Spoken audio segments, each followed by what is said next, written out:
നിങ്ങൾക്ക് ഈ റൂൾ അറിയാമോ? Never accept the second cup of tea immediately. എന്താണല്ലേ? വാ പറഞ്ഞുതരാം. എന്താണല്ലേ, നിങ്ങളൊരു വീട്ടിൽ ഗസ്റ്റ് ആയിട്ട് പോയി ആൻഡ് അവിടുത്തെ ആളുകൾ നിങ്ങൾക്ക് ഉറപ്പായിട്ടും ഒരു ഗ്ലാസ് ചായ തരും. ആൻഡ് കഥ ആരംഭിക്കുന്നത് എപ്പോഴാണെന്ന് അറിയാമോ? നിങ്ങൾ ഈ ഒരു ഗ്ലാസ് ചായ കുടിച്ചു കഴിഞ്ഞിട്ട് ചായ കപ്പ് ടേബിളിൽ വെക്കുന്ന സമയത്താണ്. നിങ്ങൾ ചായ കപ്പ് ടേബിളിൽ വെക്കുന്ന സമയത്ത് വീട്ടുകാരെ ചോദിക്കും, ഒരു ഗ്ലാസ് കൂടെ എടുക്കട്ടെ? Actually the answer will be yes. ചിലപ്പോൾ നിങ്ങൾക്ക് ഒരു ചായ കൂടെ കിട്ടിയാൽ കൊള്ളാന്നൊക്കെ ഉണ്ടാവും. But you have to say no. നിങ്ങൾ ഇമ്മീഡിയറ്റ്ലി ഒഴിച്ചോളൂ എന്ന് പറഞ്ഞിട്ട് നിങ്ങൾ ആ ചായ കുടിച്ചു കഴിഞ്ഞാൽ വീട്ടുകാരെന്നെ ഞെട്ടിപ്പോകേ. ഇതിങ്ങനെയൊന്നും അല്ലല്ലോ. ഇതിവിടെ എഴുതി വെച്ചിട്ടുള്ള റൂളൊന്നുമല്ല, പക്ഷെ എല്ലാവർക്കും ഇതറിയാം, എല്ലാവരും ഇത് ഫോളോ ചെയ്യുന്നുമുണ്ട്. ആൻഡ് ഇത് ലംഘിച്ചാൽ നിങ്ങൾ ആളുകൾ കാണുന്നത് വേറൊരു കണ്ണിലായിരിക്കും. അപ്പോൾ നിങ്ങൾ എവിടെയെങ്കിലും പോയി ഗസ്റ്റായി പോയിട്ട് അവർ നിങ്ങൾക്ക് second cup of tea offer ചെയ്യുകയാണെങ്കിൽ നിങ്ങൾ ആദ്യം പറയേണ്ട ഉത്തരം നോ എന്നാണ്. അവർ ഉറപ്പായിട്ടും ഒന്നുകൂടെ നിർബന്ധിക്കും. അപ്പോഴും നിങ്ങളൊരു മര്യാദയ്ക്ക് വേണ്ടാന്ന് പറയാം.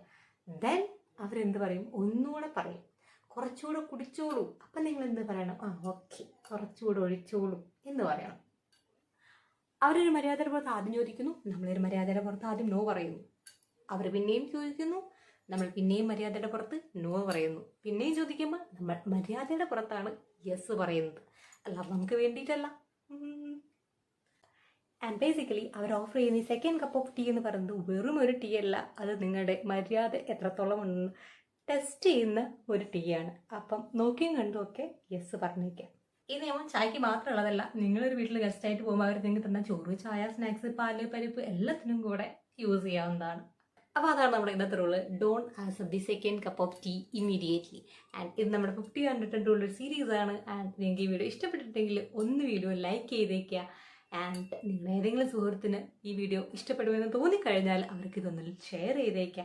ആൻഡ് എന്തെങ്കിലും ഉണ്ടെങ്കിൽ താഴെ കമൻറ്റ് ബോക്സിൽ മെൻഷൻ ചെയ്യുക. ആൻഡ് നിങ്ങൾക്ക് ഫർദർ വീഡിയോസ് കാണണമെന്ന് ആഗ്രഹമുണ്ടെങ്കിൽ ഒന്ന് ചാനൽ സബ്സ്ക്രൈബ് ചെയ്തേക്കുക. ആൻഡ് ഇന്നത്തേക്ക് ഇത്രയേ ഉള്ളൂ. ബൈ.